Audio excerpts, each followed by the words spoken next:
आइए दोस्तों, आज की कहानी शुरू करते हैं। विष्णु पुराण। अगले जन्म में क्या होगा, आप जानिए विष्णु पुराण से। विष्णु पुराण। मृत्यु को आत्मा के सफ़र का एक पड़ाव माना गया है, क्योंकि अंत तो शरीर का होता है, आत्मा का नहीं। आत्मा तो मूल है और इसका सफ़र एक शरीर तक नहीं रहता है। इससे उनको के शरीर में होकर गुजरना पड़ता है और हर शरीर में के मिलने के पीछे कुछ न कुछ वजह होती है। ऐसा विष्णु पुराण, गीता और अन्य शास्त्र में बताया गया है। लेकिन आत्मा का लक्ष्य भटकना नहीं होता है, बल्कि उससे परतत यानी मोक्ष प्राप्त करना होता है। मोक्ष वो है जब आत्मा का संयोग परमात्मा से होता है। परमात्मा को प्राप्त करने के लिए ही आत्मा विभिन्न शरीर को प्राप्त करता है, लेकिन एकमात्र कामना के चक्र में फंसकर आत्मा को बार बार विभिन्न योनियों में जाना पड़ता है। जड़ भरत की कथा है कि वो एक महान संत राजा थे। प्रजा का पालन भी वो धर्म परायण होकर करते थे।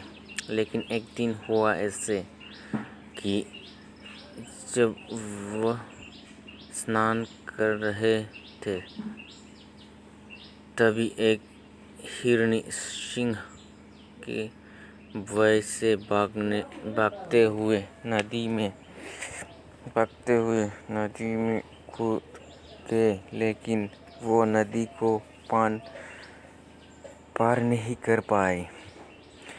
हिरणी गर्भवती थी और जल में ही उसे प्रसव हो गया। उसने एक हिरणी को जन्म दिया और वही मृत्यु को प्राप्त हो गई। राजा को हिरणी के बच्चों को देखकर उस पर दया आ गया और वो उसे लेकर अपने राजभवन में आ गया। राजा जड़भरत ने उस हिरणी को अपने बच्चों की तरह पालना शुरू किया। हिरणी भी राजा से बहुत स्नेह करने लगी थी और राजा के आगे पीछे खेलती रहती, जिसे देखकर राजा जड़भरत आनंदित होते रहते।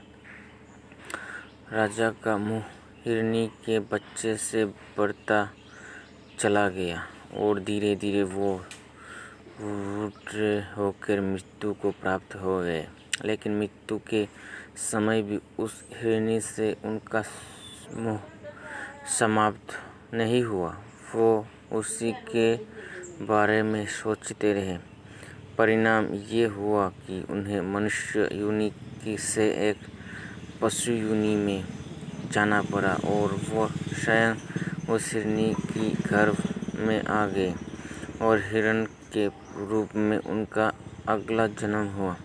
इस तरह इस कथा में बताया गया है कि मनुष्य मृत्यु के समय जिस भाव से भावित रहता है, उसी भाव से उसे अगला जन्म प्राप्त होता है।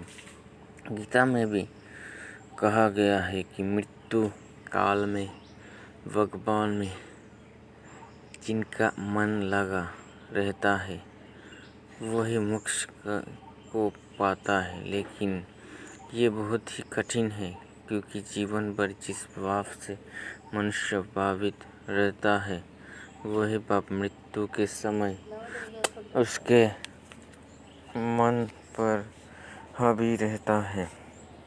आपने देखा भी होगा कि घर में किसी की मृत्यु हो जाने के बाद अगर कुछ वर्षों में किसी बच्चे का जन्म होता है, तो लोग कहते हैं कि घर के वही सदस्य लौटकर आपके घर में बच्चे के रूप में आए हैं।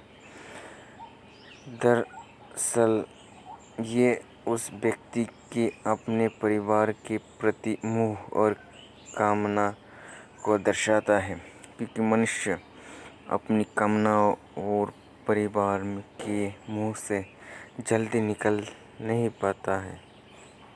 गरुड़ पुराण में कर्मों की प्रधानता बताई गई है। उसके अनुसार मनुष्य जैसा कर्म करता है उसी के अनुसार उसे अगला जन्म मिलता है।